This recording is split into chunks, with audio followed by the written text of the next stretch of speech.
2022년 1월 첫 주가 되면 제가 어린이 사역을 시작한 지 꼭 50년이 됩니다.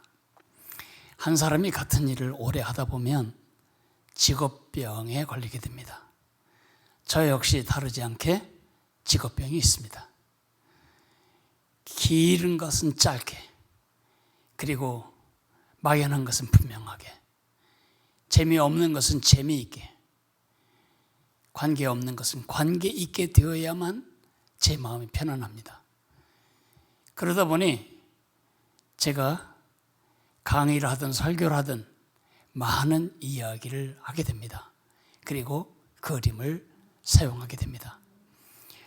오늘 여러분을 모시고 작은 예수를 키우라는 주제로 제가 강의를 하게 되겠는데, 이것은 학적인 강의라기보다 선배 부모로서 여러분과 제 경험과 어우러진 제 원리를 여러분과 함께 공유하고 싶은 그런 마음으로 강의를 하게 될 것입니다.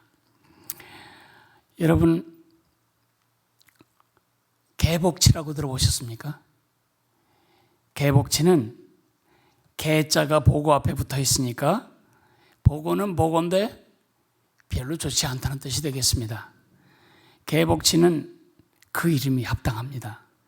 크기로 말하자면 4m나 자라고 무게로 치면 3톤이나 된다고 합니다.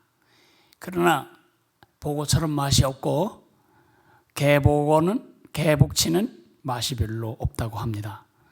뿐만 아니라 이 개복치는 지혜가 너무 없다고 합니다. 200kg짜리 개복치를 잡아서 뇌를 해부해 보았더니 뇌 크기가 강낭콩 크기였다고 합니다. 그래서 그런지 이 개복치는요, 새끼를 양육하지를 않습니다. 세상에서 가장 많은 알을 낳는 산란 동물입니다. 이 개복치는 한 번에 3억 개의 알을 낳는다고 하는데 그 중에 1개나 2개만이 성체가 된다고 합니다. 새끼를 낳지만 양육을 하지 않아서 그가 살포한 모든 새끼들은 그보다 조금 더 큰 모든 바다 동물들의 식품으로 제공되고 있습니다. 그래서 그 이름을 몰라라고 합니다. 몰라는 학명으로 개복치를 말하는 것입니다. 영어로는 헤드피쉬, 머리가 있는 듯 하더니 곧바로 꼬리가 온다고 해서 헤드피쉬라고 하지만 그 학명은 몰라입니다. 개복치는 진짜 몰라 고기인 것 같습니다. 제가 이 몰라 고기를 생각할 때에 우리 크리스천 부모들 모습이 떠오릅니다. 많은 사람들이 크리스천 부모를 교회에 다니는 부모, 그리고 자식 농사를 잘 해야 되겠는데 내 힘으로 할 수가 없어서 기도하고 하나님의 은혜와 자원을 끌어들여 내 자식을 잘 되게 키우는 것을 크리스천 부모 노릇처럼 생각하는 수도 많이 있습니다. 하나님의 소명도 잘 모릅니다. 하나님의 비전도 잘 모릅니다. 하나님의 원리도 잘 모릅니다. 그야말로 또 다른 종류의 영적인 몰라입니다. 저는 여러분과 함께 크리스천 부모의 소명과 비전에 대해서 먼저 말씀을 드리고, 그 다음에는 어떻게 작은 예수를 세우는지에 대해서 말씀을 드리겠습니다. 크리스천 부모의 소명. 크리스천 부모는 먼저 생각해야 할 것이 내 자식이 나를 통해서 왔고, 그리고 내 품에 안겨졌지만 내 것이 아니라는 사실, 그것을 인식하는 데서부터 출발한다고 생각됩니다. 나를 통해서 왔지만 내가 만든 것도 내가 소유할 것도 아닙니다. 여러분의 그 아름다운 자녀 속에는 하나님의 놀라운 계획이 들어 있습니다. 하나님의 은혜와 하나님의 말씀으로 하나님의 세대를 세우는 하나님의 동역 행위가 바로 크리스천의 부모의 역할입니다. 하나님은 여러분에게 그 자녀를 위탁해 놓으셨습니다. 가정은 아이들이 만나는 제일 첫 번째 학교이자 제일 큰 학교이자 제일 중요한 학교입니다. 이 세상에 많은 종류의 학교가 있지만 아무리 큰 대학교까지도 하나님을 가르치는 학교는 없습니다. 하나님의 사랑이 뭔지, 하나님의 은혜가 뭔지를 가르쳐주는 학교는 없습니다.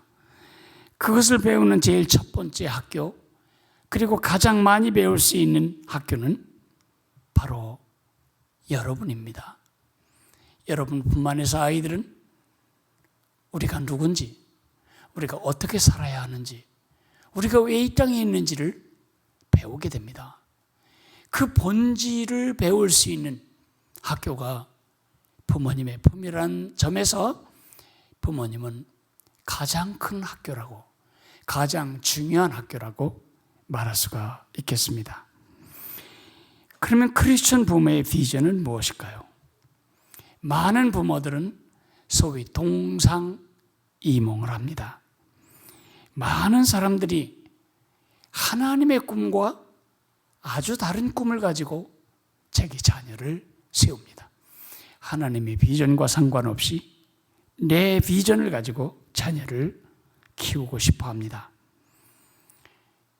세상 사람들이 피라미드 꼭대기에 올라가는 것을 자녀 교육의 최우선순위, 최고로 중요한 과제라고 생각하는데 크리스천 부모들도 크게 다르지 않습니다. 기도하고 하나님의 은혜를 힘입어 자녀를 그 위로 올려놓는 것, 그것이 여러분의 비전이라면 그야말로 동상이몽이 아닐 수 없습니다. 많은 교회는 시험 때만 되면 절반으로 아이들이 줄어드는 것을 경험합니다. 중간고사 때, 기말고사 때 아이들은 교회에 가지 않습니다. 아이들은 학원으로 갑니다. 교회 가지 말고 학원에 가야 한다고 용납하거나 묵인하거나 아니면 권하는, 아니면 강제하는 그 세력은 바로 크리스천 부모들입니다. 손봉호 박사님이 그런 말씀하셨습니다. 대한민국에서 가장 큰 종교는 불교도, 기독교도, 천주교도 아니라 대학교라고. 대학만 가면 모든 인생의 꿈이 다 이루어지는 것처럼 대학에 가는 것이 나의 소망이고, 대학에 가는 것이 나의 사랑이고, 대학에 가는 것이 나의 믿음이라면 우리는 분명히 하나님과 다른 꿈으로 우리 아이들을 키우고 있다, 그렇게 생각할 수 있습니다. 현대판 세상에서 우리는 구약판 몰렉 제사를 드리고 있는지도 모르겠습니다. 여러분, 구약 성경을 읽으시다 보면 많은 사람들이 몰렉에게 자녀를 불태워 제사하는 광경을 읽으시게 됩니다. 저기 보이는 저 짐승 같은 우상을 보십시오. 밑에는 사람이고 손은 앞을 향해 뭔가를 받기 위해 뻗어 있습니다. 그리고 머리는 짐승의 머리입니다. 물론 그 안은 텅 비어 있습니다. 그 밑에다가 불을 떼고 있습니다. 그 앞에는 많은 악사들이 둥둥거리며 꽹과리를 치며 사람들의 마음을 흥분시킵니다. 제 생각 가지고 할 수 없는 일을 부모들이 하게 해야 하기 때문입니다. 불을 한참을 떼면 저 신상이 빨갛게 달아오릅니다. 빨갛게 달아오는 저 신상의 손에 내 자식을 올려놓는 것입니다. 그러면 자녀는 그 신상의 손 위에서 이글이글 타고 그리고 있게 됩니다. 왜 이런 짓을 할까요? 왜 몰렉에게 자식을 드릴까요? 모든 우상 숭배가 그러하듯이 모든 세상의 종교는 신으로부터 최상의 것을 끌어내리기 위하여 신에게 최상의 것을 바치는 것입니다. 내가 가장 소중히 여기는 내 맏아들, 내 눈에 넣어도 아프지 않을 이 자식을 신에게 바치고니 내가 그토록 필요로 하는 그 번영, 그 건강회복, 그 재물 축적, 그 풍년을 내게 주옵소서. 이렇게 신과의 협상의 테이블에 내 자식을 바치는 것입니다. 우리는 몰렉에게 자식을 내놓지는 않지만 세상의 재물로 우리를 드리기 쉬운 유혹을 받고 있습니다. 이런 점에서 우리는 하나님과 동상이몽이 될 수가 있습니다. 하나님의 꿈은 무엇일까요? 우리 아이들을 하나님의 사람으로 세우는 것입니다. 우리는 하나님의 말씀과 하나님의 은혜로 우리 자녀들을 하나님의 사람으로 세우기 위해 우리 자녀들을 키우고 있는 것입니다. 그런 점에서 여러분과 저는 최고의 선교사입니다. 여러분, 복음은 수평적으로만 전달될 뿐만 아니라 수직적으로 전달되어야 합니다. 우리가 마태복음 28장에서 그리스도의 대사명을 읽게 됩니다. 너희는 가서 모든 족속으로 제자를 삼아 아버지와 아들과 성령의 이름으로 세례를 주고 내가 너희에게 분부한 모든 것을 가르쳐 지키게 하라. 볼지어다 내가 세상 끝날까지 너희와 항상 함께 있으리라 하시니라. 예수님이 이 땅에 오셔서 살아간 삶, 특별히 공생의 3년을 제가 춤으로 표현해 보겠습니다. 예수님은 이 땅에 오셔서 제자들을 불러다가 세워서 보내셨습니다. 이 땅에 오셔서 제자들을 불러다가 세워서 보내셨습니다. 그게 3년 예수님의 공생애의 요약이라면 공생애가 끝나고 나서 세상을 변화시키기 위해 예수님이 우리에게 주신 전략은 내가 너에게 한 것 같은 똑같은 춤사위로 살아야 한다. 너희는 가서 모든 족속으로 제자를 삼아 아버지와 아들과 성령의 이름으로 세례를 주고 내가 너희에게 분부한 모든 것을 지키도록 가르치라는 것입니다. 문제는 모든 족속 그럴 때 우리가 제일 먼저 생각하는 것은 인도, 인도네시아, 카자흐스탄 이렇게 수평적인 개념만 생각한다는 것입니다. 틀린 것은 아니지만 완전한 것도 아닙니다. 복음은 수평적으로 전달되며 동시에 수직적으로 전달이 되어야 합니다. 모든 족속 중에 가장 큰 족속은 바로 내 자식입니다. 내 자식 안에는 온 세계가 들어있습니다. 유대인의 속담에 이런 말이 있습니다. 한 영혼을 얻는 것은 온 세상을 얻는 것이다. 어서 많이 들어보셨죠? 쉰들러 리스트에서 구원받은 유대인들이 그들의 금리 이런 것을 다 녹여가지고 반지 하나를 만들어서 쉰들러에게 줍니다. 그리고 그 랍비가 이렇게 설명합니다. 그 안에는 이런 글이 쓰여 있습니다.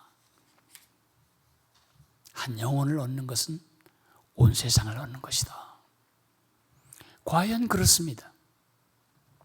지금도 유대인들 중에는 쉰들러 유대인이라고 불리는 그룹이 따로 있습니다.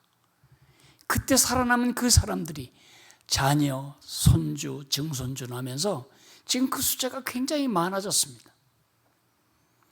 그런데 그 말은 창세기 4장 8절에 탈무드의 주석이라고 합니다.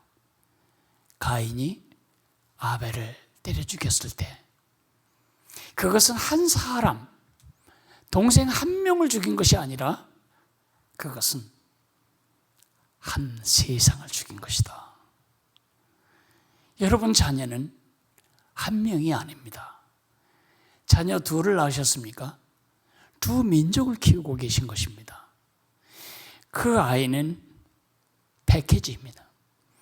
그 안에는 온 세상을 덮고 남을 어마어마한 잠재력이 그리고 후손들이 들어있습니다. 제가 제일 좋아하는 나무 중에 한 나무를 소개하겠습니다. 그것은 바나나 나무입니다.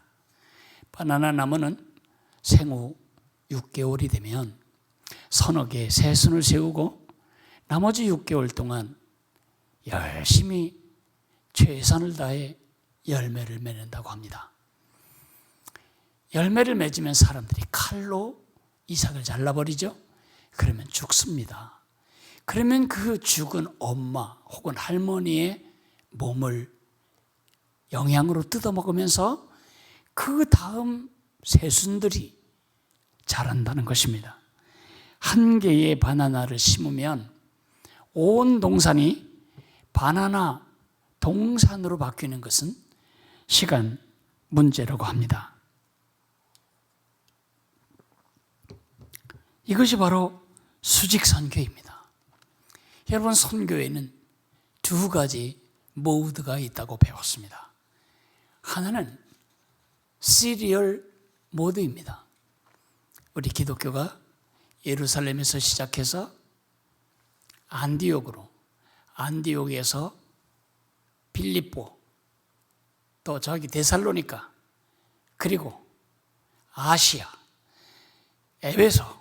에베소에서 소아시아에서 또 온 아프리카와 유럽으로, 런던에서 미국으로, 미국에서 다시 한국으로 이렇게 거점을 옮기며 수평적 선교에 집중하다 보니 예수님이 내일 오실지도 모르는데 무슨 다음 세대냐, 그런 예수님의 재림에 대한 믿음은 칭찬할 만하지만, 그러나 기독교가 휩쓸고 간 자리는 세상에서 보기 드물게 더러운 자리가 되고 말았습니다. 유럽의 황폐한 문화, 서구의 음란한 문화를 한번 생각해 보십시오. 그러나 수직 모드가 있습니다. 그건 프로그레시브 모드라는 것입니다. 내가 내 아들에게 믿음을 물려주고 복음을 들려주고 그 아들이 또 그의 아들, 나의 손주들에게 복음의 바톤을 물려주고 그 손주들이 그 다음 세대, 나의 증손주 세대에 물려주고 그들이 그 다음 세대, 나에게 고손주 세대에게 복음을 대물림하면서 갈 때 복음은 수직적으로 뿐만 아니라 수평적으로 확장이 되는 것입니다. 여러분, 남프랑스가 어떻게 되었습니까? 전 세계에서 가장 빨리 무슬림화 된 곳이 바로 남프랑스입니다. 남프랑스는 포도 집산지입니다. 포도는 기계로 농작할 수가 없습니다. 거의 다 사람 손이 가지 않으면 될 수 없는 노동 집약적 농사입니다. 그러니까 사람이 필요한데 프랑스 사람들이 아이를 낳지 않습니다. 그러다 보니 이들이 아프리카의 부록권 그 식민지에서 사람들을 농업 이민을 대거로 받아왔습니다. 언어가 통하기 때문에 그들을 사용해서 경제적인 부와 유익을 유지하는 것은 확실히 도움이 되었지만 문제는 거기서 끝나지 않았습니다. 이들은 와서 아이를 낳습니다. 프랑스 사람들이 예를 들어서 1.4명을 낳는다면 그들은 3.5, 4.0 막 이렇게 아기를 낳는 것입니다. 복지제도가 잘 된 유럽에서 아이 넷만 낳아도 일하지 않고도 먹고 살 수 있습니다. 이들은 자녀를 낳아 그들에게 이슬람 신앙을 철저하게 물려주고 그 다음 세대에게 물려주고 그 다음 세대에게 물려주고 100년이 되지 않아 그 온 땅이 무슬림화되고 말았습니다. 예수님이 말씀하신 지혜 중에 바로 복음을 수직적으로 물려주는 제자 양성의 차원을 우리는 잊어버렸는데 그들은 그 페이지를 가지고 온 세상을 무슬림 세상으로 바꾸어가고 있습니다. 그러나 지구상에는 정말 수직 선교를 제대로 함으로써 하나님의 영광이 드러날 그런 하나님의 교회가 유지될 그런 복된 믿음을 전수하고 있는 민족들도 있습니다. 우리는 그들을 콥틱 크리스천이라고 부릅니다. 콥틱 크리스천들은 이슬람이 쳐들어와서 1000년이 넘는 세월 동안 무지막지한 박해를 했음에도 불구하고 그들은 교회를 잃지 않았습니다. 1억의 인구 중에 1000만 명이 크리스천들입니다. 어떻게 그럴 수 있었을까요? 어떻게 그 무지막지한 핍박 속에서도 교회를 유지하고 신앙을 유지하고 믿음의 유산을 이어갈 수 있었을까요? 아이가 태어나면 즉시 유아 세례를 줍니다. 아기가 태어나면 크리스천식 이름을 붙여줍니다. 그러나 제 마음에 가장 맺히도록 아픈 것은 그리고 감동스러운 것은 아이의 오른손 손목 안쪽에 문신을 덮어버리는 것입니다.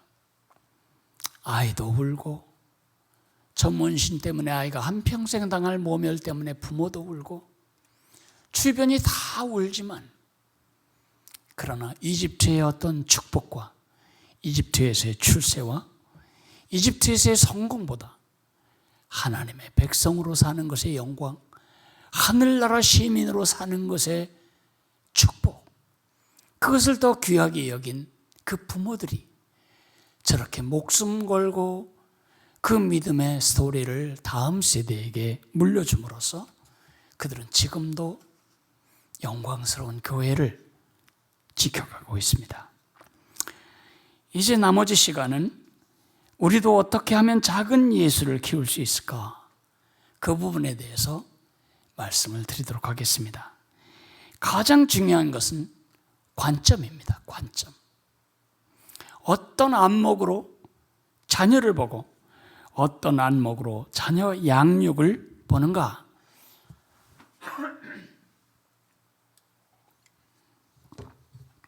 첫째로 의식해야 할 모델이 있습니다. 여러분, 사람을 뭘로 보느냐에 따라서 아주 다른 양육을 하게 됩니다. 사람을 보는 인간관이 세 종류가 있습니다. 하나는 타락 인간관입니다. 인간은 아주 근본적으로 글러먹은 인간은 악한 인간이다. 그렇게 보는 사람은 그게 아니고 인간은 너무 선하다. 후천적으로 상황과 환경이 그를 망가뜨렸을 뿐이지 태어날 때는 마치 흰색 보드처럼 아주 깨끗하다. 세상에 거기에 막된 그림을 그려놓고 주변이 그걸 더럽혀서 그렇지 아이들은 원래 그렇지 않다. 이렇게 보는 창조 인간관이 있습니다. 우리는 그렇게 보지 않습니다. 우리는 구속 인간관을 믿습니다. 인간은 원래 선하게 창조되었습니다. 선하신 하나님, 본질이 선이신 하나님, 그 하나님이 하나님 보시기에 좋았더라. 하나님 보시기에 매우 좋았더라. 이렇게 만든 인간의 상태로 창조되었습니다. 그러나 그 좋은 이야기 창세기 1장, 2장이 지나자마자 창세기 3장에서 인간은 하나님을 그 마음에서 삭제하고 하나님으로 채워져야 할 공간을 자기 자신으로 채우는 반역을 일으킵니다. 그래서 인간은 타락하게 됩니다. 여러분과 제가 태어날 때부터 우리는 죄성을 가지고 태어납니다. 이 죄성이 해결되지 않습니다. 누구도 이것을 해결할 수 없습니다. 물에 빠져 죽어가는 사람이 손을 들어서 머리 몇 가락을 위로 잡아다닌다고 나올 수 없는 것처럼 우리는 절대로 그 죄성의 노예에서, 그리고 그걸 가지고 우리를 노예를 삼은 마귀의 노예에서, 죄의 속박에서 벗어날 수 없습니다. 그 죄는 원죄라고 부르죠. 그 죄는 뿌리죄입니다. 그 뿌리죄는 끝도 한도 없이 열매죄를 만들어냅니다. 그렇게 많은 유치원, 그렇게 많은 학교, 그렇게 많은 도덕교과서, 그렇게 많은 선생님들이 바르게 살고 착하게 살고 죄 짓지 말고 살라고 그렇게 가르쳤는데 왜 세상은 점점 더 악랄해지고 점점 더 더러워질까요? 교육이 해결할 수 없는 영역입니다. 한 집마다 경찰서를 하나씩 만들어 놓으면 이 땅에 죄악이 없어질까요? No. 그렇게 되지 않습니다. 그게 되지 않기 때문에 하나님은 직접 이 땅에 오셨고 사람의 몸을 입으셨고 사람이 되셨습니다. 참 하나님, 참 인간이신 예수님이 십자가에 죽으신 이유, 우리가 도무지 해결할 수 없는 이 죄의 대가, 죽어야만 끝날 이 죄의 저주, 속박, 노예에서 우리를 건져내시기 위하여, 구원하시기 위하여 그의 목숨을 노예를 속전하는 속전으로 드린 것입니다. 그 예수 그리스도를 나의 구세주와 주님으로 영접한 사람, 하나님의 자녀가 됩니다. 잃어버린 하나님과의 관계를 회복하게 됩니다. 위골된 하나님과의 관계가 정상화됩니다. 하늘의 평화가 다시 깃들고 그 평강이 지배하는 삶을 회복해 갑니다. 하나님의 의로우심을 회복하고 하나님의 선하심을 본받아 자라가게 됩니다. 그래서 우리는 예수 안에서 새 사람이 되는 것입니다. 예전과 똑같이 3끼, 3끼 식사를 하고 예전과 똑같이 배변 활동을 하고 예전과 똑같이 시험도 보고 학교도 다니고 대학 입시도 치르고 예전과 똑같이 실패도 하고 좌절도 하고 눈물도 흘리지만 이제 우리는 예전에 그 사람이 아닙니다. 새로운 목표, 새로운 정체성, 새로운 원리, 새로운 태도, 새로운 가치를 가지고 살 수 있게 되었으니까요. 이렇게 인간을 보는 것을 우리는 구속인간관이라고 부릅니다. 속량받은 인간으로 보는 것입니다. 여러분의 자녀를 타락인간관으로 본다면 우리의 자녀 양육 모델은 공장 모델이 됩니다. 망치로 때리고 대장간에서 쇠토막 하나를 불에 빨갛게 달군 채 쇠로 치고 담금질하고 또 다시 달구어서 또 내리치고 또 담금질하고. 그러나 우리가 타락했다는 것을 인정하지 않는다면, 창조 인간관을 가지고 있다면 타락 인간관이 일거수일투족 다 잔소리하고 망치로 두들겨 패는 대장장이처럼 자녀를 키우려 한다면, 반대로 창조 인간관, 인간의 타락을 인정하지 않는 인간관을 가진 부모라면 숲풀처럼 내버려 둡니다. 내버려 두면 다 잘 큰다. 방치하는 것입니다. 죽을 놈은 죽고 살 놈은 살고 생존 경쟁에서 낙오될 놈은 낙오되고 이긴 놈은 잘 자라고 그냥 자연의 원리처럼 그렇게 아이가 크는 것이 순리라고 생각하고 개복치처럼 양육을 하지 않은 채 세상에 던져놓는 것입니다. 세상의 식품이 되도록 내버려 두는 것입니다. 우리는 구속 인간관을 믿기 때문에 우리 모델은 정원사 모델이고 농부 모델입니다. 2번 타락 인간관을 가진 사람은 대장장이 같은 부모 역할을 한다면 1번 창조 인간관을 가진 부모는 내버려둡니다. 방치합니다. 그러나 구속 인간관을 가진 사람은 정원사처럼 농부처럼 아이를 그렇게 키우려고 합니다. 저는 과수원집 아들입니다. 우리 집에 배와 복숭아를 주로 키웠었는데 배나무는 성격이 참 이상합니다. 아주 고집이 셉니다. 왼쪽에 있는 것이 배나무를 갖다 심어놓고 수풀형으로 놔두면 저렇게 됩니다. 다 위로만 자랍니다. 그러니 빗자루 거꾸로 세우는 것 같은 저 배나무가 통풍이 되겠습니까? 햇빛이 골고루 비치겠습니까? 열매를 맺지 못합니다.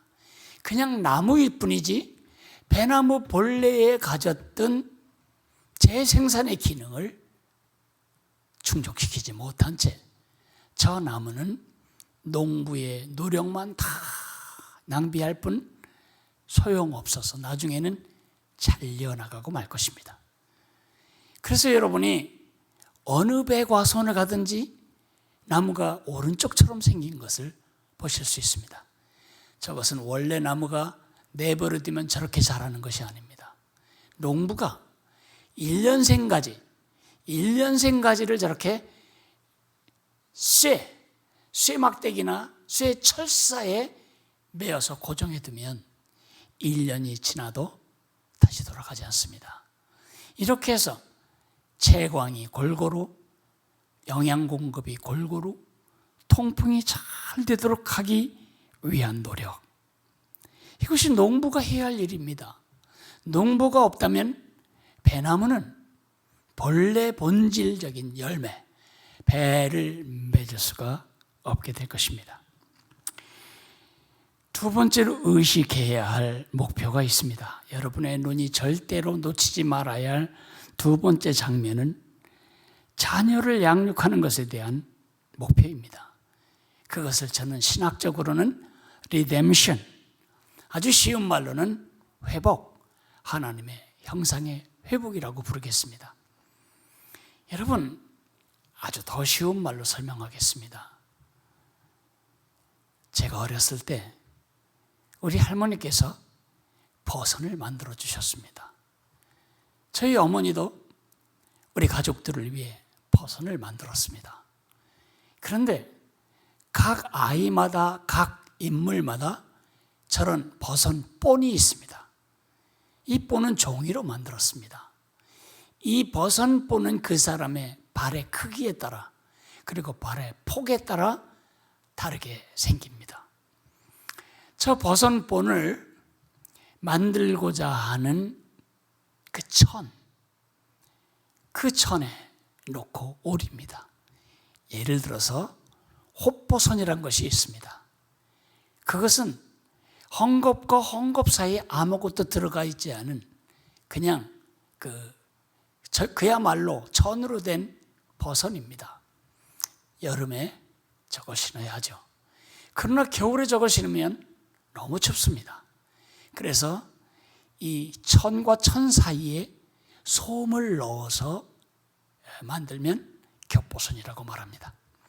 그러니까 버선을 만들려면 천을 한 번 접고 두 번 접어서 4번 접은 천을 바닥에 놓고 저 버선본을 올려놓고 연필로 저 버선본대로 그린 다음에 버선본에 그려진 연필선을 자르고 그것을 들이박으면 됩니다. 그리고 나서는 저걸 뒤집으면 이게 보선이 되는 것입니다. 여러분 자녀들이 천이라면 그 천 위에 여러분이 놓고 지금 본뜨는 본은 무엇입니까? 여러분은 무엇을 모본으로 그리고 있습니까? 박찬호입니까? 박세리입니까? 대통령, 어느 대통령입니까? 어느 검사장입니까? 어느 기업의 회장님이십니까? 그거는 본이 아닙니다. 그것은 여러분들이 자녀를 키우고 그 자녀가 걸어갈 수단이며 길입니다.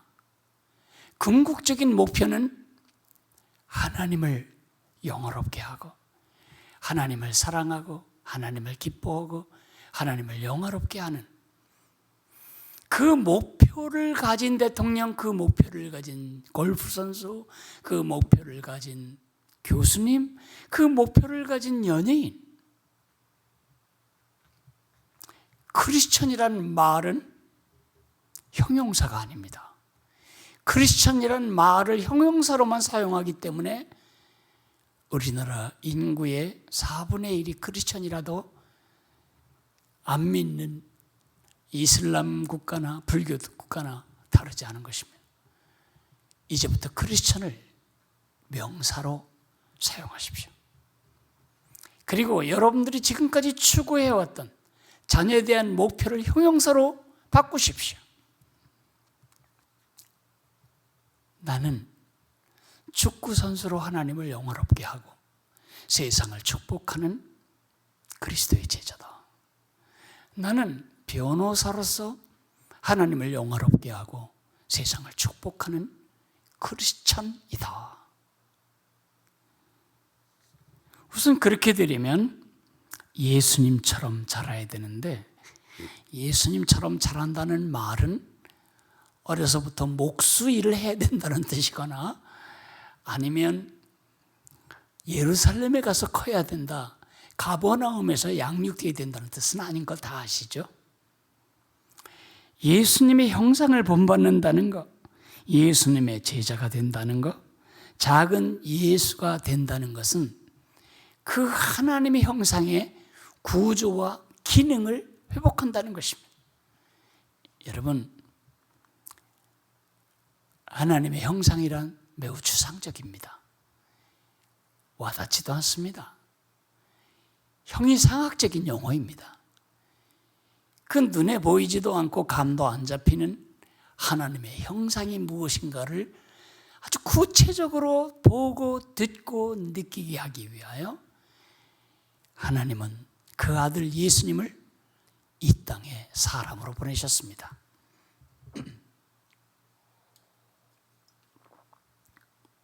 그 예수님이 아기로 오셨습니다. 그 예수님이 만약 성인으로 오셨다면 우리는 우리 자녀를 어떻게 키울지에 대한 그림이 없어지고 말았을 것입니다. 예수님은 그 인간으로서의 하나님 형상으로 지어진 인간으로서의 구조가 회복되고 그 기능이 회복된 인간이 어떤 인간인가를 그의 전생애로 보여주셨습니다. 여러분, 자녀가 2살입니까? 2살 박이 예수님이라면 어떻게 하셨을까가 여러분의 모델입니다. 예수님도 오줌 싸셨을까요? 그럼요. 예수님도 배고프다고 우신 적이 있을까요? 그럼요. 예수님도 사람들에게 손가락질 받거나 왕따 당하는 아픔이 무엇인지 아셨을까요? 그럼요. 예수님이 본입니다. 12살짜리 자녀를 키우고 계십니까? 예수님이 어떻게 자라셨는가? 누가복음 2장 52절 거기에 예수님이 어떻게 자라셨는가가 아주 구체적으로 나와 있습니다. 첫째는 그 형상의 구조입니다. 다시 한번 그 선 그림을 본다면 첫째는 육체적 구조입니다.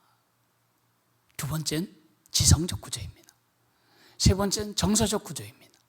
네 번째는 사회적 구조이고 다섯 번째는 도덕적 구조입니다. 여러분, 육체, 지성, 정서, 사회, 도덕 하나도 다르지 않죠?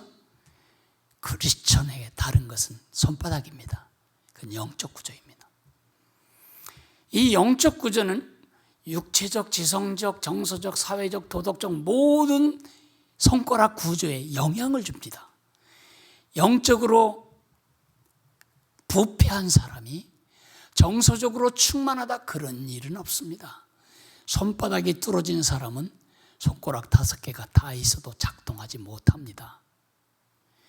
영적으로 건강해야 바른 판단을 할 수 있는 지성적 구조가 생기고, 영적으로 건강해야 건강한 육체적 구조를 유지하게 될 것입니다. 영적으로 건강한 아이라야 음란 사이트에서 밤을 새지 않을 것입니다. 도덕적 구조가 건강해질 것입니다. 그런가 하면 손가락도 손바닥에 영향을 미칩니다. 열심히 운동하고 잘 먹고 잘 자고 건강하면 영적으로도 그리 됩니다. 성경을 읽고 성경이 말하는 기준을 열심히 배운 사람, 영적으로 건강해지죠. 날마다 기뻐하고 범사에 감사하는 것이, 그리고 쉬지 말고 기도하는 것이 습성이 되면 영적으로 건강해집니다. 등등. 예수님이 그러셨습니다. 예수님은 12살에 유월절을 지키기 위하여 6일 동안 걸어서 예루살렘에 오셨고, 6일 동안 예루살렘에서 머무셨고, 6일 동안 걸어서 집으로 가셨습니다. 6일 동안 걷는 여정, 그걸 감당할 육체적인 힘이 그에게 있으셨습니다. 우리 아이들은 어떤가요? 여러분 자녀는 약골은 아닌가요? 몸이 약한 아이는 범사에 자신이 없습니다. 나는 이렇게 하다간 아플 게 분명해. 이런 확신을 가진 아이가 어떻게 용기 있게 무슨 일을 도전할 수 있겠어요? 예수님은 율법 선생들과 율법 토론을 할 정도로 지성적으로 성숙해 계셨어요. 여러분 아이들은 10계명을 외우고 있습니까? 여러분 아이들은 사도신경이 뭘 의미하는지를 알고 고백합니까? 여러분 아이들은 12지파 족장들의 이름을 알고 있나요? 성경에 무식한 채 영적인 자녀가 자랄 거라고 생각할 수는 없는 겁니다. 정서적으로도 예수님은 그 부모를 떠나서 독립적으로 예루살렘에 혼자 머물 수 있을 만큼 담대했고, 그리고 충만했습니다. 사회적으로 그 부모들은 아들이 없어진 것에 대해서 당황하지 않았습니다. 왜요? 누군가 잘 지내겠지, 누군가 잘 사귀며 오겠지. 하루길을 다 간 다음에 그걸 깨달았습니다.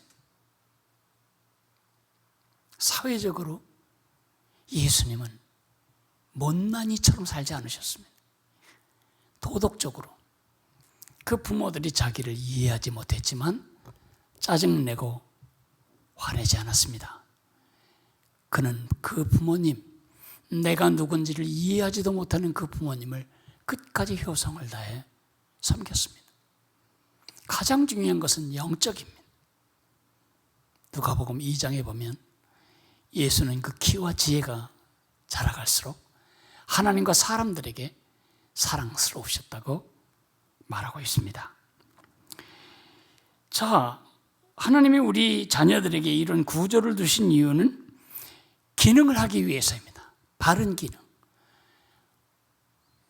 전자장의 법칙인가요? 우리가 학교 다닐 때 배웠던 것인데, 위쪽으로는 하나님과의 관계, 바깥쪽으로는 이웃 혹은 공동체와의 관계, 아래쪽으로는 내가 밟고 살아가는 세상과의 관계, 안쪽으로 내 자신과의 관계, 위쪽으로는 하나님을 사랑하고 바깥쪽으로는 이웃을 사랑하고 아래쪽으로는 하나님이 지으신 세계와 하나님이 지으신 사람을 사랑하는 그런 기능, 그리고 안쪽으로는 자신을 귀하게 여기고 소중하게 여기고 사랑하는, 진정한 의미에서 사랑하는 심리적, 도덕적 책임을 감당하는 사람을 키우기 위해서, 그런 사람으로 살기 위해서 하나님이 그런 형상의 구조를 두신 겁니다. 그런데 어떻죠? 하나님을 사랑하기는커녕 하나님이 누군지도 모르고 하나님을 모독하고 부정하고 삭제하는 일이 조금도 마음에 걸림이 되지 않는, 영적으로 죽어있는 자녀를 키우고 있지는 않습니까? 이웃을 사랑하는 대신 속이고 이용해 먹는 것을 어려서부터 훈련하는 사람이 돼서는 안 되지 않겠어요? 밑으로 꽃 한 송이, 풀 한 포기도 나와의 육촌 관계, 같은 창조주가 지으신 같은 피조물이라는 그 친족의식으로 바라볼 줄 아는 환경론적인 개안이, 눈이 열림이 있습니까?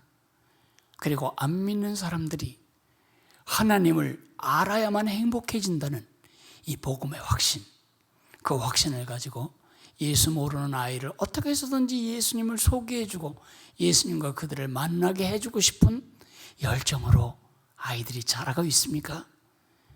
안쪽으로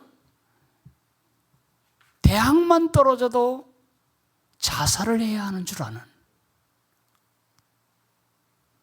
학교 성적만 떨어져도 공부를 다 포기해버리는 이런 심약하고 자기 모멸적인, 자기 가치를 훼손하는 이런 사람을 키울 수는 없지 않습니까? 이 망가진 구조와 기능을 회복시키는 것이 부모의 일입니다. 이제 목표에 대해서 얘기하자면 구속의 과정을 여러분이 반드시 생각해야 합니다. 우선은 예수님에 대해서 들어야 합니다. 예수님이 누구신지, 예수님이 그와 무슨 관계가 있는지, 예수님이 왜 십자가에 돌아가셨는지, 예수님이 자기를 위해 오늘 어떤 의미가 있는지, 그것에 대해 듣는 방법은 성경을 읽게 하는 것입니다. 아주 어려서는 여러분이 성경을 읽어주셔야 되고, 국문을 깨우치면 본인이 자기 눈으로 성경을 읽어가게 해야 합니다. 그리고 이제 예수님을 받아들이게 해야 합니다. 학령기가 되면 예수님에 대해서 아는 것이 아니라 예수님을 알게 해야 합니다. 인격적인 만남으로 예수님을 우리 아버지 하나님, 우리 엄마의 하나님이 아니라 나의 구세주, 나의 왕으로 받아들이는 인격적인 만남을 감당하도록 도와야 합니다. 이 일이 벌어지지 않으면 여러분은 불량 세대를 만들어내게 됩니다. 열등 계승을 하게 됩니다. 여러분, 감을 아시죠? 감. 요즘은 감이 많이 이렇게 개발이 돼서 정말 큰 대봉감부터 시작해서 맛있는 감이 너무 많아요. 이 감을 먹고 여러분이 감동을 받아서 이걸 씨를 심어야 되겠다. 그렇게 심고 나면 저런 감이 달릴까요? 천만에요. 이런 게 달립니다. 씨 빼고 껍데기 빼면 먹을 것이 하나도 없어서 설이 올 때까지 나무에서 추위에 얼고 낮에 햇빛에 녹으면서 있어야 그걸 먹을 수 있는 고염이 됩니다. 고염은 감의 씨를 심을 때 나오는 열매입니다. 사과도, 배도, 감도 다 1세대입니다. 2세대 감이란 없습니다. 어떻게 하죠? 저 고염나무 밑둥을 잘라버리고 그걸 대목이라고 하는데 그걸 쪼개서 여러분이 얻고자 하는 품종의 감나무 가지를 꺾꽂이가 아니고 접붙이는 것입니다. 저렇게 1년을 묶어 놓으면 둘이 붙어서 이제 새순에서 싹이 자라서 그게 우리가 좋아하는 열매를 맺게 되는 것입니다. 이처럼 여러분의 아이들이 여러분이 그랬듯이 가능하면 조기에, 가능하면 죄를 하나라도 더 배우기 전에, 가능하면 욕 한마디라도 더 입에 붙기 전에 예수님과 인격적인 접이 붙도록 예수님과 여러분의 자녀를 만나게 해주는 것입니다. 제가 몽골에 가서 이런 물건 하나를 주워왔습니다. 저 물건은 무엇에 쓰는 물건일까요? 새총이 아닙니다. 송곳도 아닙니다. 저것은 낙타 고투레입니다. 몽골에 가니까 야생 낙타가 얼마나 많은지. 그런데 이 야생 낙타 정말 무서워요. 낙타는 40년을 사는데 2살이 되었을 때 콧구멍과 콧구멍 사이에 그 벽을 저걸로 뚫습니다. 그래서 한쪽 끝에 줄을 매면 이게 이제 길들여지는 낙타가 되는 거죠. 낙타는 낙타유, 젖을 주고 사람에게 젖을 줍니다. 낙타는 사람에게 똥을 줍니다. 그 똥은 더할 나위 없이 소중한 연료, 땔감이 됩니다. 낙타는 이들에게 털을 줍니다. 그 털을 팔아서 카멜텍스를 만들죠. 낙타는 고기를 줍니다. 그리고 낙타는 가장 중요한 건 힘을 줍니다. 낙타발은 이렇게 밟을수록 펼쳐지는 이상한 구조가 되어 있어서 사막을 갈 때 빠지지 않습니다. 30일 동안 물을 안 먹어도 괜찮습니다. 사막의 배라고 부르죠. 이렇게 소중한 낙타가 코를 뚫지 않으면, 저 막대기로 뚫지 않으면 젖도 못 주고 털도 못 주고 똥도 못 주고 그리고 힘도 못 주고 오직 한 가지 주게 됩니다. 뭘까요? 고기. 우리 아이들이 가능한 어려서 예수님은 나의 구세주, 나는 예수님을 제일로 사랑해, 난 예수님보다 높은 것이 아무것도 없고 중요한 것이 아무것도 없다, 그 심령의 코에 콧뚜레를, 십자가의 콧뚜레를 하지 않으면 그 아이가 하나님을 영화롭게 하고 세상을 축복할 이 땅에서의 기능을 제대로 하기가 어려운 것입니다. 세 번째는 의식해야 할 아이의 생김새가 있습니다. 여러분, 제가 여러분에게 말씀드리고 싶은 것은 여러분 아이가 전 세계 인류 중에 지금 이 자리에 딱 하나 있는 아이라는 것을 잊어서는 안 됩니다. 중국에도 미국에도 여러분 아이같이 생긴 아이는 없습니다. 딱 그 아이 하나뿐입니다. 생김새도 성격도 지문도 마음의 기울기도 잘할 수 있는 재능도 다 다릅니다. 이 특별한 아이를 우리는 일반적인 아이로 만들려는 엄청난 실수를 합니다. 내가 못 이룬 꿈을 대신 이루고, 내가 가보지 못한 대학을 보내고, 내가 돈이 없어서 못 배운 피아노 이 아이가 배우고, 내가 따지 못한 금메달 이 아이가 대신 따고. No. 그 아이는 여러분의 연장선이 아닙니다. 그 아이는 그렇게 독특한 구조를 가지고 있는 이유가 그 아이만이 감당해야 할 하나님 나라의 자리가 있기 때문입니다. 이 나무를 한번 보실까요? 분재네요. 이 나무는 배년나무입니다. 이 배년나무는 석가모니 부처가 그 밑에서 득도를 했다 하여 불교에서 소중히 여기는 보리수나무입니다.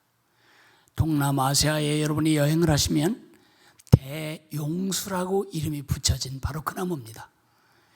저 나무는 공중에 실뿌리가 계속 내려오는데 실뿌리가 땅에 닿으면 그것이 기둥이 됩니다. 거기서 또 확장하고 또 확장해서 저 나무 한 그루가 학교 운동장만큼 큽니다. 그렇게 거대하게 클 수 있는 저 나무, 사람들에게 그늘을 주고 교회가 모일 수 있는 만큼의 그늘을 주고 그리고 사람들이 쉴 수 있는 그 유익을 주는 저 나무가 한 사람의 잘못된 의지, 우리 집안에서 내가 이걸 앙증맞게 키워보겠다. 그 분재의 욕심 때문에 앙증맞은 나무가 되고 말았습니다.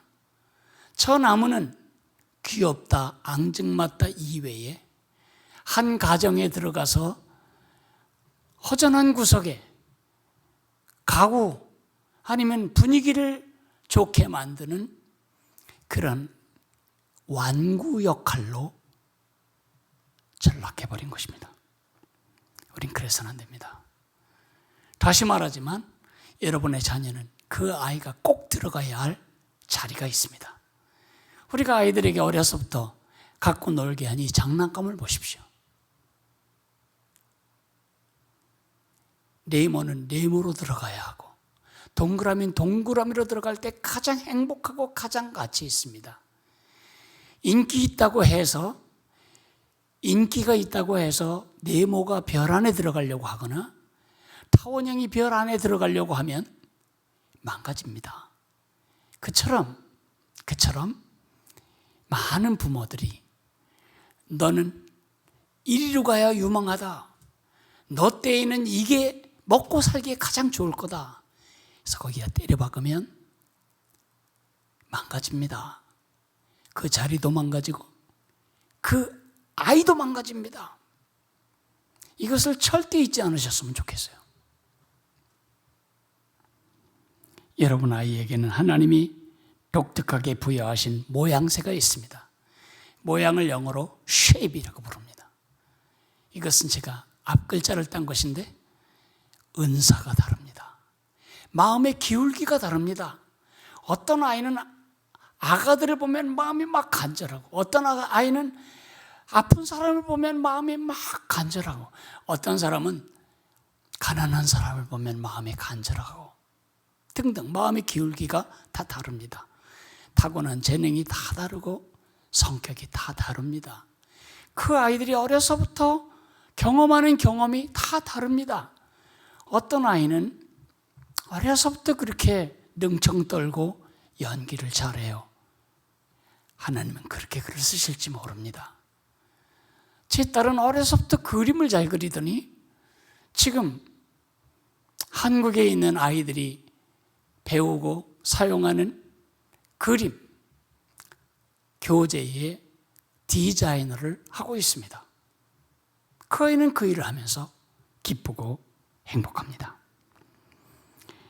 억지로 밀어놓지 마십시오. 돈 잘 번다고 피라미드 꼭대기에 가는 것이라고 남들보다 조금 더 편안한 차를 타고 안락한 침대에 누울 수 있다고 그 방향으로 아이를 몰아가면 여러분은 하나님 것을 가지고 오용하는 것입니다. 남용하는 것입니다. 이제 네 번째로는 의식해야 할 발달 특성이 있습니다. 여러분, 이 발달 특성에 대해서 많은 학자들이 연구를 했습니다. 사람이 자라는 것을 보니까 아시안이나 유러피안이나 아메리칸이나 거의 비슷해요. 소련 아이는, 러시아 아이는 2살 때 마라톤을 하거나 미국 아이는 1살 때 말을 하거나 그러지 않습니다. 거의 발육이 비슷합니다. 그래서 많은 학자들은 이 발달 단계를 연구했습니다. 그걸 우리는 발달론이라고, 발달 이론이라고 말합니다. 이 발달 심리학의 피아제라고 하는 분은 어떻게 우리 인지가 발달하는가, 또 에릭 에릭슨이라는 분은 어떻게 우리의 감성과 사회성이 발달하는가, 제임스 파울러라고 하는 사람은 어떻게 우리 믿음이 자라가는가, 뭐 등등 많은 사람, 또 도덕적으로는 콜버그라고 하는 사람은 어떻게 도덕적으로 자라가는가, 이런 많은 발달 이론들을 세웠습니다. 그 중에 저는 여러분이 반드시 알아야 할 발달 단계 중에 에릭 에릭슨의 이야기를 잠깐 하고 싶습니다. 에릭 에릭슨의 도표를 조금 오래 볼 것 같습니다. 이 도표는 말해주는 것이 엄청나게 많습니다. 첫째는 부모의 영향이 얼마나 큰지를 보여줍니다. 인생이 80을 바라본다면, 80으로 친다면 지금 그 중에 20세까지 부모의 영향력 아래 있을 때까지 치면 4분의 1밖에 안 됩니다. 그러나 인생의 계절로 보면 에릭 에릭슨은 인생의 발달 단계의 4분의 3이 부모님의 영향 밑에서 자라간다고 지금 말해주고 있습니다. 구강기, 학문기, 유아기, 소년기, 사춘기, 청년기 초기까지 근 20년이 부모님의 영향 아래에 있습니다. 이 부모의 책임과 영향을 누구도 대체할 수 없습니다. 누구도. 요즘 유행하는 것이 헬리콥터 맘인데 아이를 열심히 최상의 것을 공급하는 것으로 실어 나르는 것입니다. 영어는 A학원으로, 수학은 B학원으로, 체육은 태권도는 C 태권도장으로, 심지어 줄넘기는 줄넘기 학원 D 학원으로, 그리고 믿음은 E 교회로 등등 부모의 역할은 실어 나르는 것입니다.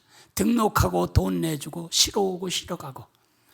No, 여러분이 그렇게 작은 사람이 아닙니다. 여러분의 책임과 영향을 대체할 수 있는 사람은 아무도 없습니다. 그 다음에 또 이 도표가 말해주는 것은 부모의 관심사입니다. 여기서 가장 중요하게 보셔야 할 것은 위기 감정입니다.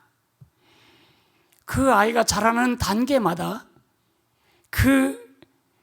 뭐라고 할까요? 감정 속에 어마어마한 갈등이 소용돌이 치고 있습니다. 그 감정에 따라서 위험의 기회도 되고 또 위험도 되고 기회도 됩니다. 그래서 위기죠. 한번 다시 이 그림을 잠깐 보실까요? 이렇게 안정이 되었을 때에는 평안합니다. 그러나 우리 일생은 위기의 연속입니다. 특별히 죽는다거나 교통사고를 당한다거나 화상을 입는다거나 수술한다거나 이런 예측하지 못한 위기가 있는가 하면 발달 단계가 되면 반드시 겪고 넘어가야 할 위기가 있습니다. 오늘 그것을 에릭 에릭슨이 우리에게 가르쳐 줍니다. 보실까요? 이렇게 위기가 되면 아주 불안정해집니다. 그런데 하나님은 이 위기를 기회가 되게 하고 싶어 하십니다. 그런데 사단은 이 위기를 위험으로 끌어가고 싶어 합니다. 사단이 하는 짓은 똑같습니다. 도둑이 온 것은 도둑질하고 죽이고 멸망시키려는 것뿐이요. 내가 온 것은 양으로 생명을 얻게 하고 또 풍성히 얻게 하려는 것이라. 결국 이 위기 때 가장 민감한 눈으로 이게 위기구나. 이 아이의 위기가 잘못하면 위험으로 가겠구나. 이걸 기회로 뒤집어야 되겠구나. 그걸 가장 먼저, 가장 확실히, 가장 잘 간파할 수 있는 사람은 누구죠? 부모밖에 없습니다. 여러분이 그것이 위험이 아니라 기회가 되도록 한쪽을 약간만 눌러주면 그 아이는 건강하게 자라갈 수가 있는 거죠. 어느 누구도 도와줄 수 없어요. 그래서 우리가 가져야 할 아주 중요한 것은 우리의 태도입니다. 이 도표를 다시 한번 볼까요? 구강기의 주요한 관계는 어머니인데, 이때 가장 중요한 것은 사랑과 신뢰를 형성하는 것입니다. 젖이 먹고 싶어, 배가 고파 죽겠는데 엄마는 안 와. 암만 불러도. 그러면 이 아이는 세상에 믿을 인간은 하나도 없구나, 이렇게 절망하게 됩니다. 불신하게 됩니다. 그래서 이때 가장 중요한 부모의 태도는 일관성입니다. 학문기에서 이제 신체 조절 기술을 배우게 됩니다. 가장 중요한 게 배변 훈련입니다. 아이가 오줌 쌌다고 키 씌워가지고 이웃집에 소금 얻으러 가는 일, 정말 해서는 안 될 일이죠. 여러분 자녀가 혹시 실수해서 오줌을 쌌으면 그 오빠도 아버지도 모르게 그것을 갖다 말리세요. 여기서 이 아이가 잘못되면 이 심리적으로 불안해서 또 싸게 되고, 그래서 결국은 자율감 대신 수치감을 가지고 자라가게 됩니다.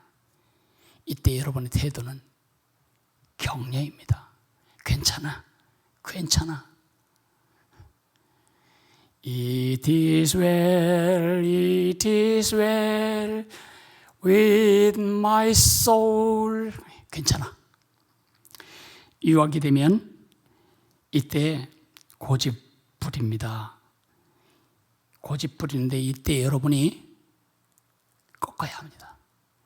고집은 꺾고 기는 살려야 합니다. 기를 꺾고 고집을 살리면 죄책감에 시달리고 주도성을 잃게 됩니다. 이때 가장 중요한 여러분의 태도는 통제입니다. 잘 고집은 철저하게 꺾고, 그리고 기는 확실하게 세워주고. 4단계 소년기 아이들이 학교를 가게 되면 이때 새로운 기술을 배우게 됩니다. 이때 열심히 공부해서 좋은 성적을 받고 엄마에게 칭찬받고 그러면 아이는 더 잘할 수 있다고 근면성이 개발되지만, 80점을 맞아왔는데 자기 깐에는 굉장히 잘했는데 집에 오니까 엄마가 네 친구들은 100점 맞으면 몇 명이나 돼, 이러면 이 아이는 별안간 바보 멍청이가 되는 것입니다. 나는 못해, 난 할 수 없어, 이렇게 자기 확신을 갖게 됩니다. 그래서 이때 여러분이 해야 할 가장 중요한 일은 지원하는 것입니다. 지원, 서포트하고 도와주고. 특별히 아이가 어느 이 구조나 기능에서 어느 한 가지가 결핍되지 않도록 일반적으로 두루뭉실하게 다 기본은 갖출 수 있도록 도와줘야 합니다. 코어 컴피턴스란 말이 있는데, 그저 가수는 노래 하나 잘하는 것으로 삽니다. 공부도 마찬가지입니다. 저는 수학은 잘못했지만 영어와 국어를 엄청 잘해서 수학을 매 학기, 매 시험마다 25점을 맞았지만 다른 것으로 그 점수를 다 만회하면서 공부를 잘한다는 사람으로 인식되었습니다. 지원. 사춘기까지만 하겠습니다. 이때는 자기 정체성, 그것이 형성되는 시간입니다. 나는 뭘 하며 살까? 나는 무슨 목표를 가질까? 나는 어떤 역할을 해야 하나? 내가 남편이 된다면, 내가 아내가 된다면 어떻게 살아야 할까? 혼란스럽습니다. 아주 혼란스럽습니다. 네가 애기냐? 그러던 엄마가 그 다음날 아버지는 네가 어른이냐? 어른처럼 하려고 하면 다 맞고 아이처럼 한다고 비난하고 이 정체성의 혼란 속에서 아이들은 자기 정체감을 확립하지 못한 채 역할 혼동을 하게 됩니다. 이때 여러분이 해야 할 가장 중요한 태도는 가이드로서의 역할입니다. 먼저 인생을 살아본 사람으로서 아들아, 다 그런 거야. 나도 학교 때려치고 싶은 적이 있었어. 나도 집 나가고 싶은 때가 있었단다. 그렇지만 하면서 여러분의 삶의 이야기를 나누는 가이드가 되어주셔야 합니다. 역할을 더 한번 설명하자면 구강기에는 엄마의 역할을 해줘야 됩니다. 잘 돌봐야 합니다. 학문기에는 여러분이 신이 되어야 합니다. 하나님이 여러분의 몸을 입고 계신 겁니다. 아이들에게 여러분은 전능한 존재입니다. 아버지가 못하는 일은 아무것도 없습니다. 그들 눈에 바른 신의 모습을, 바른 하나님의 모습을 보여주십시오. 3단계에서는 농부 역할을 해줘야 됩니다. 잘 통제하고 잘 격려하고 북돋우고 가지 따주고 풀 뽑아주고, 제4단계 소년기에는 코치가 되어야 합니다. 아이의 나무꼴을 잘 잡아줘야 됩니다. 제5단계에는 친구가 되셔야 합니다. 이 도표를 놓고 마지막 하나만 더 덧붙이고 싶은데 그건 영적인 것입니다. 구강기에는 신뢰감을 개발하는 것입니다. 이거는 원시적인 신앙이라고 부르거나 미분화된 신앙이라고 부릅니다. 신뢰감, 사람들은 믿을 만하다. 그것이 여기서 형성되는 게 그게 바로 믿음의 근본 기질이 됩니다. 아, 믿는다는 건 이런 거다. 내가 필요로 할 때 엄마는 언제나 달려와 줬지. 하나님은 내가 필요로 할 때 언제나 내 곁에 계시다. 이런 학문기, 이때는 투사적인 신앙이라고 하죠. 내용도 모르는 채 엄마를 따라 노래도 부르고 엄마를 따라 기도도 하고 엄마를 따라 교회도 옵니다. 이것을 투사, 프로젝션하는 믿음이라고 말합니다. 그러므로 바른 모본을 보여줘야 됩니다. 이때 아이들과 함께 주일날 놀러 가시면 안 됩니다. 이때 하나님 공동체 예배에 오는 것을 목숨처럼 귀하게 여기셔야 합니다. 그래야 여러분의 자녀들이 무엇을 목숨 걸고 지켜야 하는지 신앙생활의 본질을 잃어버리지 않게 됩니다. 이때 아이들이 성경을 알아야 합니다. 아이들에게 성경을 읽어주고 아이들이 성경을 읽게 만들어야 합니다. 소년기가 되면 예수님을 인격적으로 만나도록 영적인 접붙임이 발생하도록 이들을 이끌어야 합니다. 교회 전도사님의 도움이나 선생님들의 도움을 요청할 수도 있겠죠. 이때 아이들이 성경을 하는 습관, 성경을 매일 읽는 습관, 콰이어 타임 하는 습관, 경건한 습관을 코칭해 주셔야 하는 때가 이때입니다. 제5단계까지만 하겠습니다. 소유된 신앙을 확립하는 기간입니다. 이 아이들이 하나님 없는 것 같아. 그럴 때 낙심하지 마세요. 나는 하나님 믿는 게 무슨 의미가 있는지 몰라. 그럴 때 믿음이 타락했구나. 그렇게 생각하지 마세요. 머릿속에 생각했던 신화적인 믿음이 목구멍을 통과해서 지금 가슴으로 실체로 지금 변환되는 과정입니다. 이럴 때 이해해주고 기도해주는 일이 부모들이 해야 할 일입니다. 이제 5번째로는 의식해야 할 과정에 대해서 말씀드리겠습니다. 여러분의 역할은요, 버팀목입니다.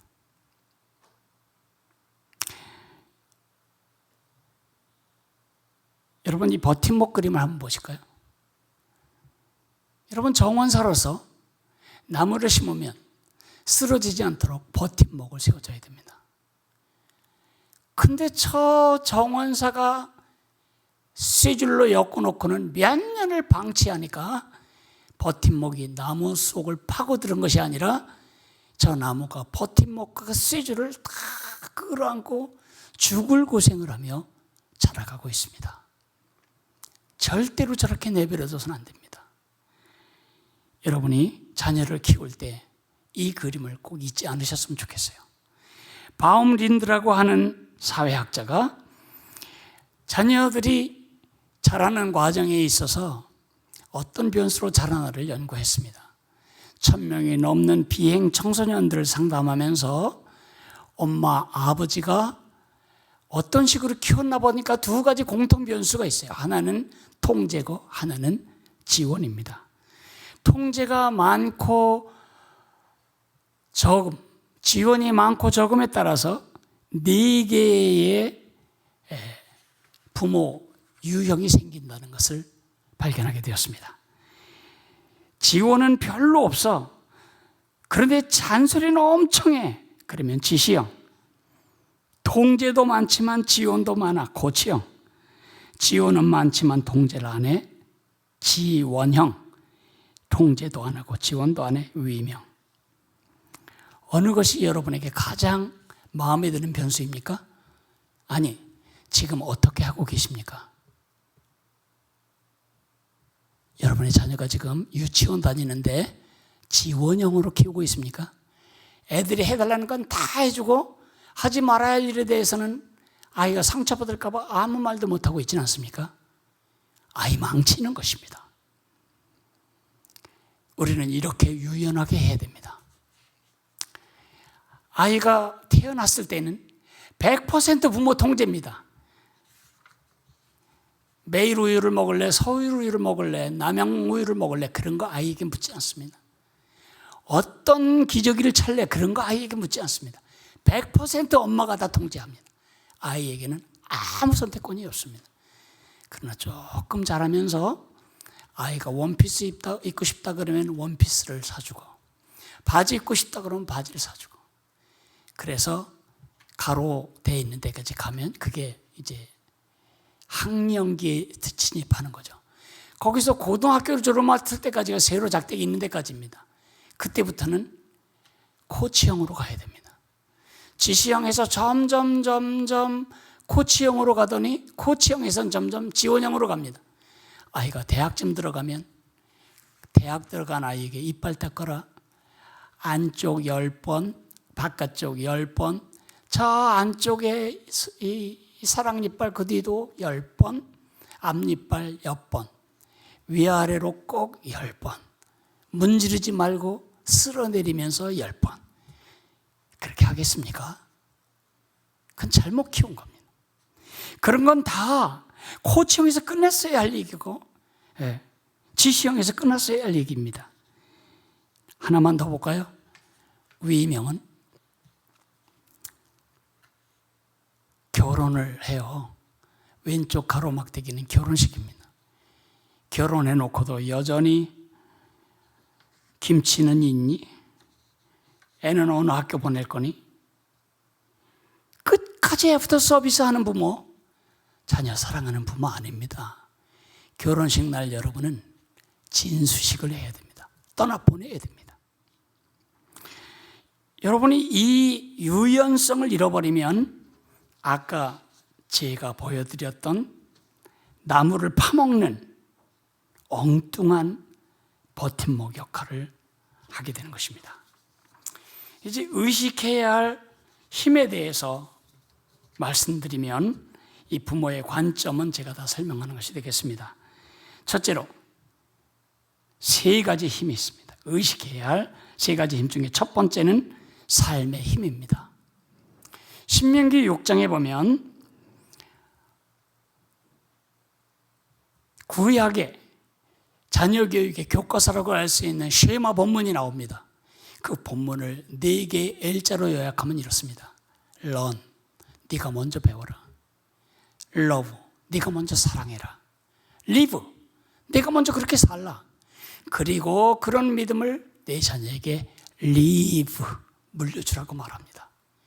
결국 자녀들이 작은 예수로 자라는 것은 내가 작은 예수로 살 때 가능하고, 내가 먼저 주님을 알아가고 사랑하고 살아갈 때에 그것을 보는 삶의 모본과 능력을 통해서 우리 자녀들이 그 뒤를 따라오게 되는 것입니다.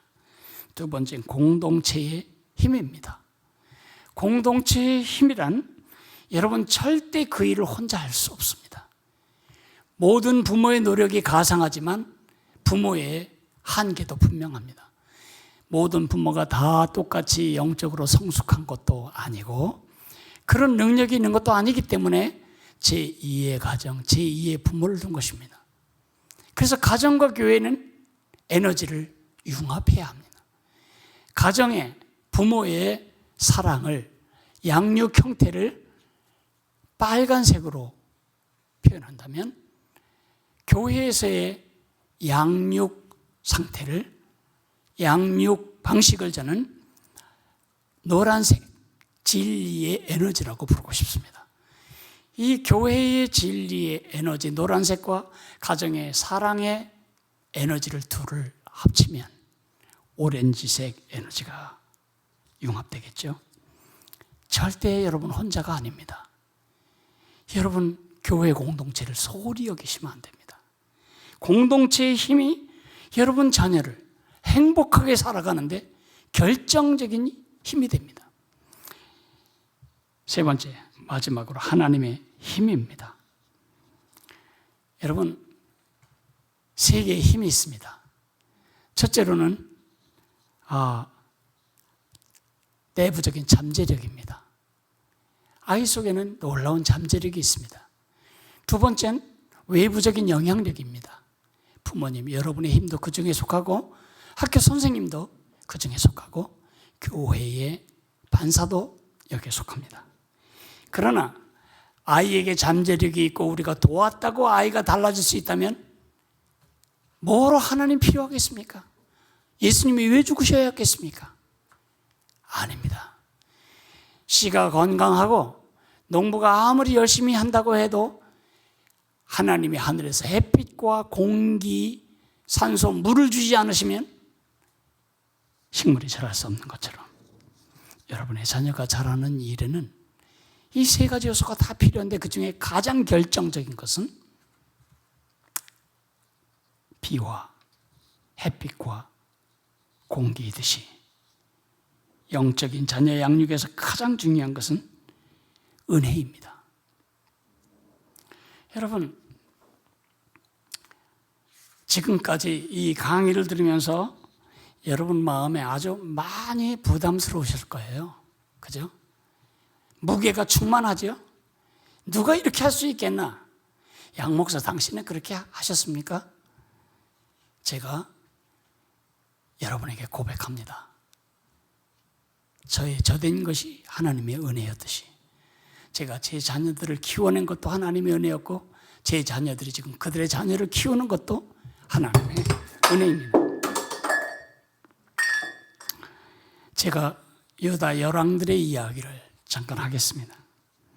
우시야는 좋은 임금이었습니다. 그의 아들 요담도 좋은 임금이었습니다. 근데 그의 아들 아하스 아주 나쁜 임금이었습니다.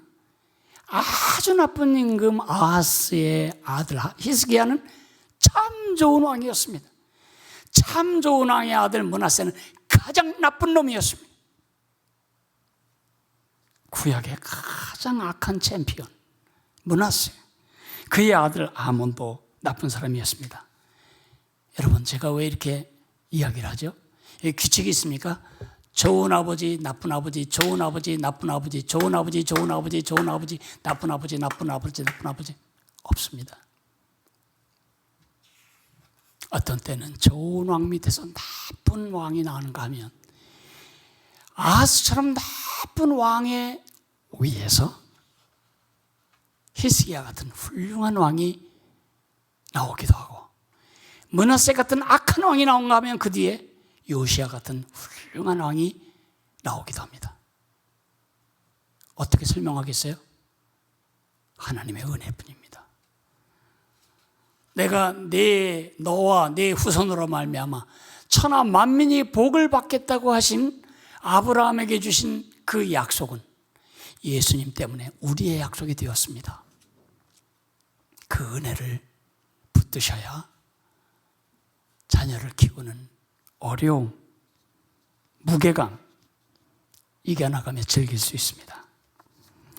이제 이 강의를 맺으려고 합니다. 여러분은 북한을 생각해 보셔야 됩니다. 여러분, 강도둑이라고 하십니까? 강도둑은 장로였고 교육가였습니다. 강도둑에게는 딸이 있었습니다. 그 딸이 믿음 안에서 살라고 강반석이라는 이름을 주었습니다. 그 강반석은 그 당시 숭실학교를 다니던 믿음의 청년 김형직과 결혼을 했습니다. 김형직과 강반석, 그 사이에 김일성이라고 우리가 기억하는 김성주가 태어납니다. 저 그림의 왼쪽에 손들고 있는 인물이죠. 김일성은 김정일을 낳고 김정일은 김정은을 낳았습니다. 기독교 가문이 지금 한 나라 공동체를 이렇게 비참하게 만들었습니다. 여러분은 행복한 나라를 불행케 만들 수도 있는 Very Dangerous Person, VDP인과 동시에 구겨진 세상을, 걸레같이 망가진 세상을 영광스러운 하나님의 나라로 바꿀 수 있는 Very Important Person, VIP가 될 수도 있습니다. VDP, VIP. 선택은 여러분에게 달려 있습니다. 감사합니다.